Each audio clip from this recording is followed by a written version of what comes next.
Nous tenons aujourd'hui cette dernière session ordinaire de l'année 2022 pour voter le projet de budget prévisionnel 2023 et surtout aborder un dossier épineux et seule option efficace et fiable pour la relance économique. Il s'agit bien sûr de l'investissement de notre wilaya. Le budget de notre wilaya demeure très faible et très loin de la couverture de ses besoins de fonctionnement et d'équipement. Pourquoi? La réponse est bien évidente. C'est parce que nous sommes très en retard dans l'investissement productif qui génère des richesses, des impôts et des emplois. C'est l'investissement productif public et privé qui constitue le moteur de la croissance, de l'emploi et du développement économique. Et c'est le développement économique qui est générateur de la prospérité, de la paix et de la cohésion sociale et nationale. Notre wilaya enregistre peut-être le taux le plus important d'immigration, surtout parmi les jeunes diplômés, parce que nous enregistrons aussi le taux de chômage le plus important au niveau national. Mesdames, Messieurs, certes, l'investissement a toujours constitué une préoccupation majeure de nos entreprises, de nos concitoyens, des élus et des pouvoirs publics. Mais malheureusement, nous n'avons pas pu traduire nos aspirations sur le terrain et relancer l'acte d'investir. La Commission investissement, emploi et équipement public de l'APIWI a réalisé un travail remarquable en termes d'identification des obstacles et des contraintes auxquelles fait face l'acte d'investir. Le foncier est toujours répertorié comme l'obstacle majeur. La Commission a réitéré plusieurs recommandations pour régler un certain nombre de questions urgentes. Le foncier est un problème complexe, pour le moins qu'on puisse dire, mais force est de constater qu'il n'a pas été pris en charge comme il se doit par les pouvoirs publics.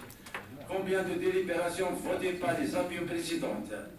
Combien de recommandations formulées par les élus et les présidents d'APC?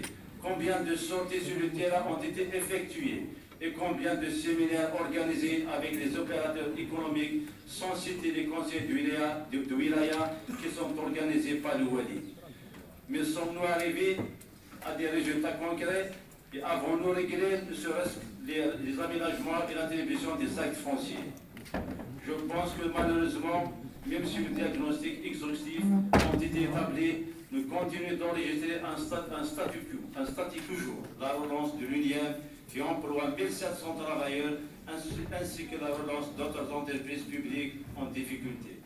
Nous souhaitons vivement l'amélioration rapide de l'attractivité de notre wilaya pour capter des entreprises privées, nationales et étrangères. Nous disposons d'une ressource humaine de qualité formée par l'université et les centres de formation professionnelle.